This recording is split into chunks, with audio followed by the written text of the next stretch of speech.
Hey everybody. Gonna wait till you start showing up. There we are. Hi everybody. Everyone ready for another family meeting? Hi. How's everybody doing? Nothing to see here, right? Whew. I hope everybody is well. I hope everyone is taking care of themselves and each other. I first of all want to say that I know it's such a hard time. We're getting emails and letters from so many people. So many of us have lost so much. People have sick parents that they can't visit. People have weddings canceled and their babies' graduations canceled and just work and all of it. It's just a lot. It's a lot. And I don't know what else to do but keep showing up. Right? We'll be messy and complicated and afraid and unsure, and we will keep showing up. So, our last family meeting on Friday, I showed up as my activist self, so reminding everybody that Together Rising exists and exists for just such a time as this. So many of you have been so supportive have been givers for Together Rising, and for many of us right now, it's a time to receive. If you need help, if your family is struggling, do not struggle like you don't have sisters. You do have sisters. You have us. Turn to Together Rising, okay? We're working triple time to show up for you like you've always shown up for us. That's what we do here. We want Together Rising to be like, over the decades, there's like, you don't even know who's a giver and who's a receiver because we're all just taking turns, right? We are all givers, we are all receivers, just different seasons. And then my addict self showed up to tell you that kind of what's happening here is that we're all in like forced immediate recovery, which means that we're all being forced to be still and we're feeling all of our feelings, and that's very, very hard. And that's not hard because we're doing it wrong. It's hard because we're doing it right. And it's very hard to be human. Okay, so today there's like this other part of myself that I thought I could show up as, because Abby and I have been talking about this incessantly the last few days. Actually, all Abby and I do is talk incessantly. You have never seen talking until you've seen two women in a same-sex marriage who are both spiritual seekers and who are sober, because we just talk each other to death. So anyway, I've been talking about the fact that I am a major introvert, okay? And I was talking to a friend yesterday who was telling me she's a huge extrovert and she's having a very, very hard time right now. Really hard time. I've always heard introversion versus extroversion being described as how you get your energy, okay? So like people who get their energy from other people in social situations are extroverts. People who get their energy from being alone are introverts, which I guess is true because all the scientists say that, but I don't resonate with that enough, because I only get energy from coffee. That's it. I don't know anything else that consistently gives me energy. So I have been thinking a lot about how maybe for me, introversion versus introversion is based upon when you feel lonely. Okay? So I am what I would call a 9.5 introvert. I'm like on a level, I'm a major introvert. Okay? Sometimes we will have these times in our family when Abby goes on the road and the kids are with Craig. And so Abby will be gone for 3 or 4 days, and she'll come home and she'll say, "Did you go anywhere while I was gone?" And I will say, "No, I have actually, now that you mention it, been in this home since you left. I have been by myself completely for 4 days." And she'll say, didn't you get lonely? And I'll say, no, I didn't feel lonely at all. Like, I have an amazing time when I'm by myself. Like, I think all of my amazing thoughts. All my amazing ideas. I have great adventures when I'm alone. I think that I am so fun to hang out with. I go for walks. I mean, not outside, but like around my house. I pace. I play with my dog. I write. I read. It's like I never ever feel lonely. Very rarely do I feel lonely when I'm alone. Okay. Do you know where I feel lonely? At parties. Okay. Introverts partnered with extroverts. I don't know if you guys have this, but Abby and I have a code. Okay. And the code, it's like when we're in a big social setting and it's like a bat signal from me to Abby. And it's like the bat signal is like, enough, overload, must be on couch in 4 minutes. Okay, so it looks like this. Okay, we probably need to come up with something that's less like terrifying and obvious, but it's basically just like a look of terror. Like, and usually it's right away. Like we get to a party and the people say welcome and I go, okay, because I'm already like, so this is a challenge for introverts versus extroverts, but a really cool thing happened. So we went to this annual thing that we go to where there's lots of people at it, lots of people we love, lots of people we like, we should like to be around. Like, and this annual event is very anxiety provoking for me. And so one in the middle of the day, we're sitting around all of these people who we love. And I realize the reason this causes anxiety for me in a big group is because I feel lonely here. And the reason I feel lonely is everybody's talking, but like there's too many people to talk deeply. Like I can't connect with anybody because when so many people are involved in any conversation has to stay at a certain level. You can't like get deeper. I can't see anybody and I don't feel like anybody can see me. So in large groups of people, I end up feeling lonely. Isn't that interesting? Right? So for me, loneliness is about not being able to connect with other people, okay? And connection for me means the real me, like the untamed me, the real, not performing me, but the real me can be seen. And I can see the real, untamed, non-performing you. Okay? And there's this thing that happens at like big social gatherings. And I know everybody's not acting. That's not what I'm saying. But it kind of feels like a performance to me. Like I have to be on. Like everybody's on. And I don't want to be on. That's what's exhausting to me. Right? So, people say to me all the time, like, how do you handle all of these stories, people's deepest stories? Like, people tell you Together Rising, and people tell you their pain. You're always sharing so vulnerably. Isn't that exhausting? And I always say, no. Small talk, staying on the surface, acting is exhausting. Like, give me the deep, real stuff every day. I can handle that. I just can't handle the other stuff. So anyway, my point is this. In this time where we're all stuck in our homes, I think that it might be possible for all of you extroverts to try connecting in an introverted way. Like sometimes I have to go to your parties. I do it. Okay? So I try it your way. Maybe sometimes you could try it this introverted way, right? So one of the ways that I love writing, because when I put my real voice, my true self on paper, I feel like, like when I look at my writing on a blank piece of paper, I think, there she is.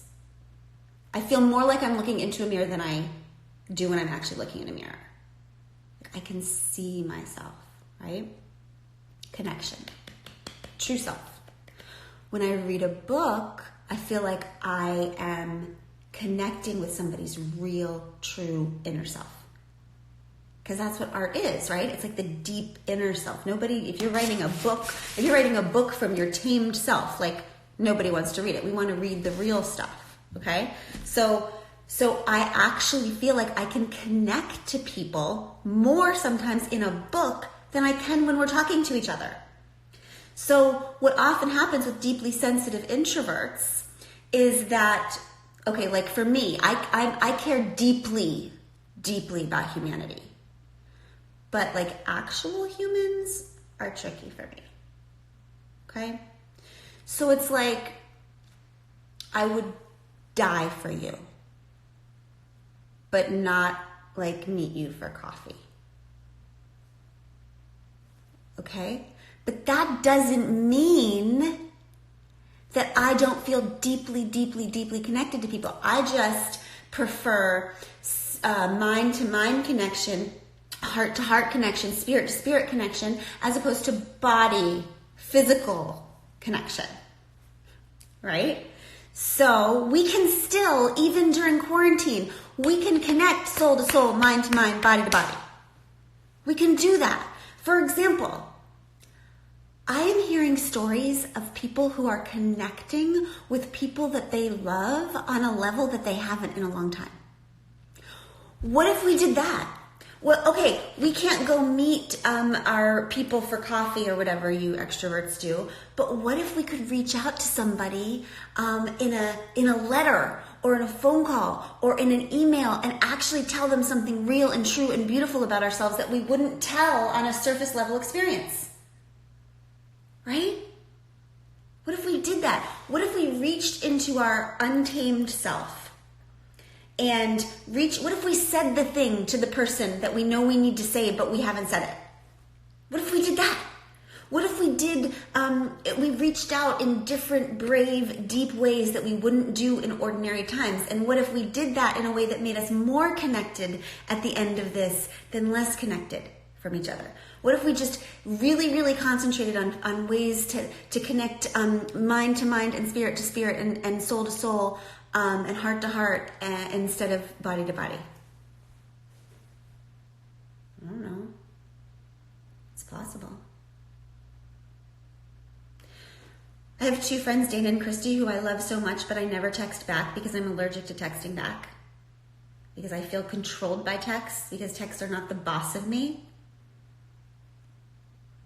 I have feelings about texts. All right?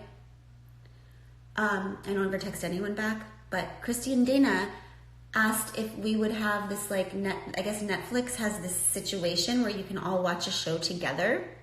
So we're going to watch old reruns of Will and Grace on Thursday night, because we used to watch that after college together all the time. That's so fun. That makes me feel so cozy, right? I'm going to be sitting on my couch, but I'm going to connect.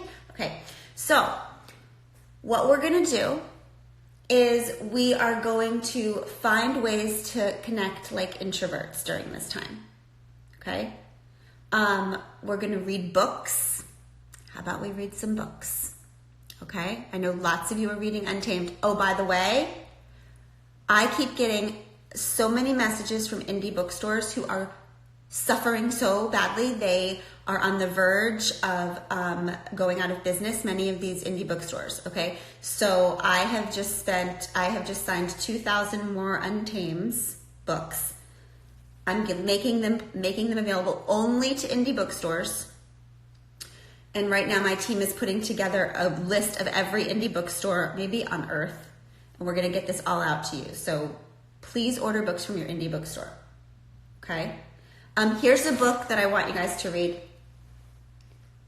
It's called Save Yourself by Cameron Esposito. She's so fantastic and amazing, and I love her so much, and she's so hilarious, and this book is beautiful, and her book tour was just canceled, and everyone just needs to follow her.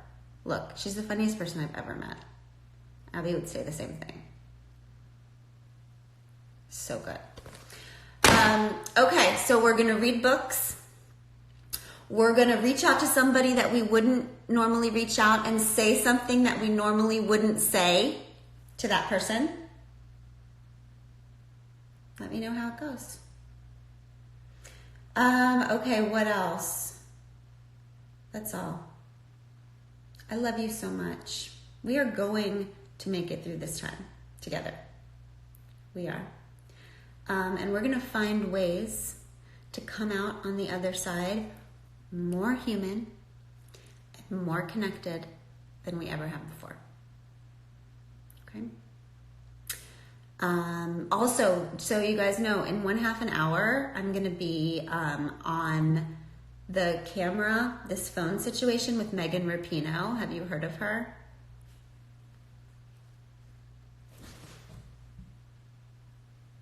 This is the Rapinoe pose. I'm so obsessed. I'm so obsessed.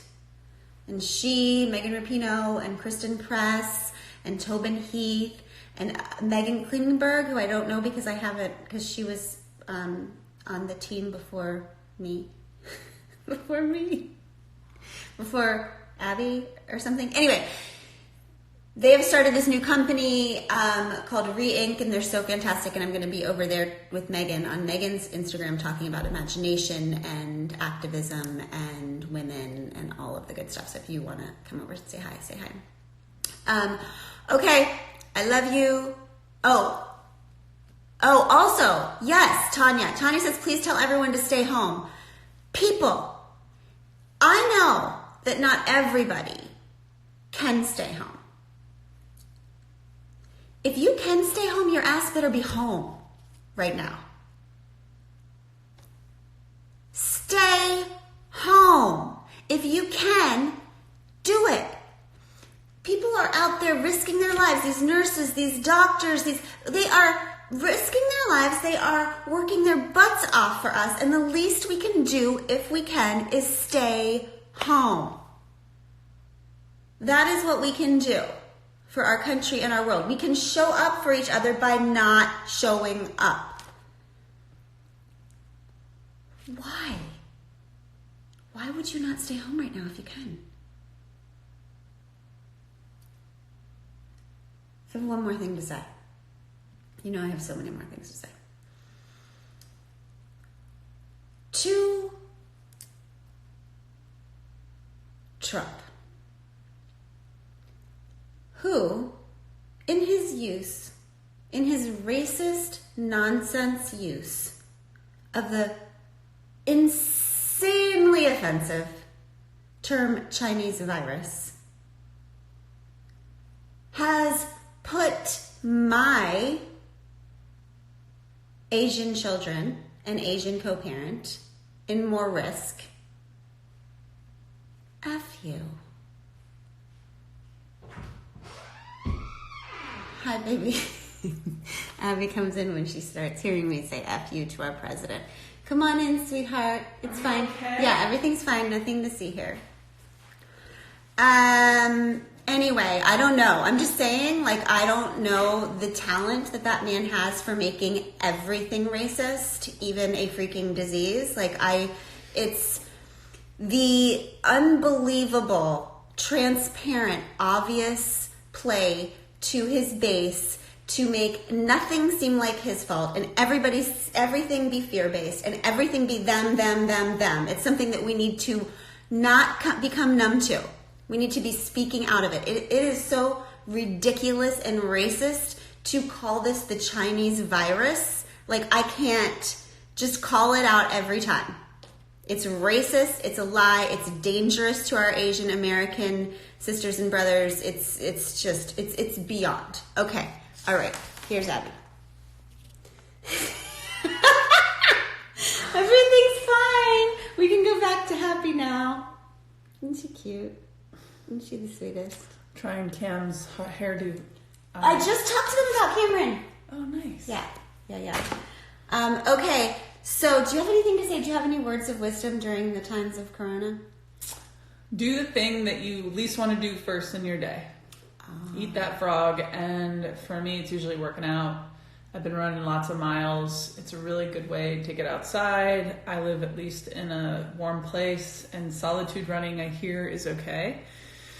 And then you can get away from your children. That's true. Anything for that. Actually, that might be the one thing that gets me running. Yeah. No. She runs at me. Okay? She runs you ellipticaled at me true. for years. I did. And so for those of you, some of us like to run and some of us love to not run. And if you are a not runner, I stand in solidarity. I sit in solidarity with you. But here's the thing. If you do, you have to commit to doing something active that gets your heart rate up for 30 minutes a day. Mm-hmm. Otherwise, you just do. Otherwise, you're going to go literally like stir crazy and everything is going to be hard, way harder. You can walk around your apartment, you can do abs, you can do something that increases your heart rate. You need to get blood flowing. Your brain needs it, your heart needs it. For me, it's the only thing that has kept me sane and you during this time. I've actually been the one that's been more moody during this time. This is what happens when we invite sporty spices to our family meetings. This is what happens. Yes, dance around the family room. I'm seeing that. Dance party. Yes, Ooh, dance. Yeah. Jody wants to know, is 16 too late to start soccer? Well, it depends on what you want to accomplish playing soccer. Brianna Scurry, a former goalkeeper of the women's national team, I think she started when she was 14. So she played on the national team and was a late bloomer. But yeah, I mean, you can do anything you put your mind to, but it's going to be harder, clearly. Yeah. I didn't start the soccer until I was 42. And I consider myself the ultimate soccer mom now. Yes. Right? However, you never really started the soccer. Oh, you mean like playing? That's what they're talking about. Whatever. Abby's like, yes, it's too late. No, she didn't say that. She didn't say it's too late. Okay. We adore you all so much. We really, really believe that things are going to get different and things are going to get weird and things are going to be okay. That we're all going to be okay. You know what? One more thing I'm going to leave you with. I keep hearing crisis. We're in a crisis. We're in a crisis. We're in a crisis. We are in a crisis. Okay. Do you all know what crisis means? What crisis? Abby knows. Do you know what crisis, the word crisis comes from? I know. The word crisis comes from a Latin word that means to sift, right? To sift. Like one of those children that goes to the beach with those beach, what are they called? Like sieves, and they lift, they dig in the sand and hold it up in front of them and watch all the sand fall away, hoping that there'll be treasure left over. Okay? That's what crisis means. It's to sift. A crisis is when we let fall away everything that we don't really need in order to find out what we can't live without. Yeah, that's good. Right? And so this is the time during this crisis that we are going to hold on to what really matters. We're going to sift through all of the garage. No, we're not going to do that. I'm not doing that. Yeah, we're going to do that. No, we're not doing that. No, I'm talking about things metaphorically. We're going to metaphorically Look, I'm just trying to give these people something. Your community. I want to, like, that's literal. No, I don't do literal. I don't want to actually They do literal. No, you just do so much metaphor that, like, sometimes we need, like, solid stuff happening. Okay. Well, I just want you to sift emotionally. Okay? We are going to... And also clean the garage. Take care of each other and take care of ourselves. And both. You that's something that you tell your people. And both. Maybe literal people should clean the garage. And run. And metaphorical people should do emotional work and yoga. Sporty spice, spirit spice. Okay? We're good. They're good. We're going to be all right. Like, good. Yeah, I mean, this too shall pass just at some point. Yes. And we all just need to stay inside. Like, Stay the sooner inside. we all, like, get on board with that plan, if we all stop moving around, the disease goes away. The virus gets killed. Yeah.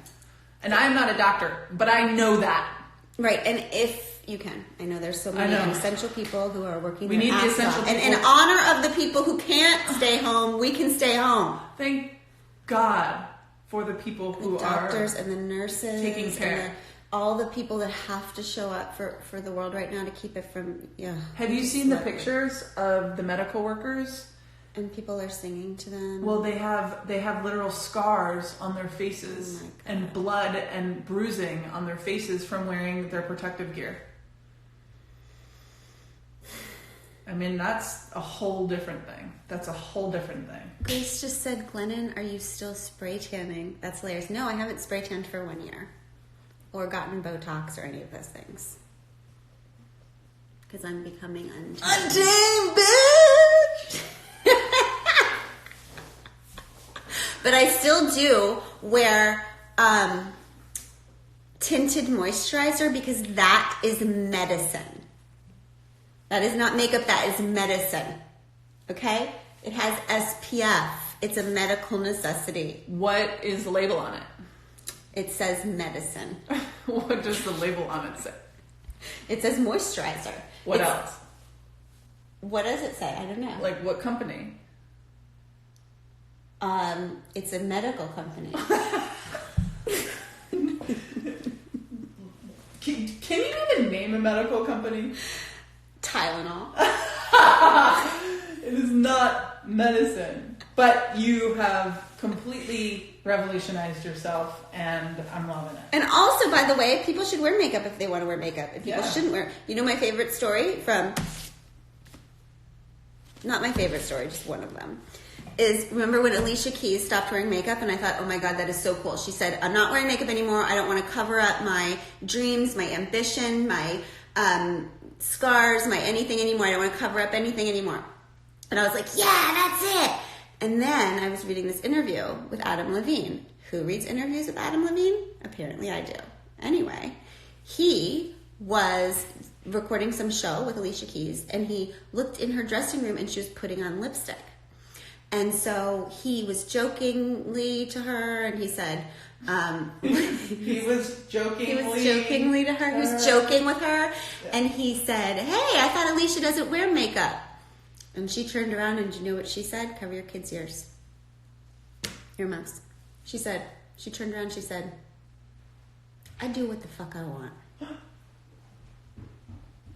And one of our children just that's it. That is it. Yes. Okay. Love ya. We're gonna come back. We're gonna be here for you. Even if we don't have anything great to say. Okay? We love you. We love you. And we will see you soon. Mwah.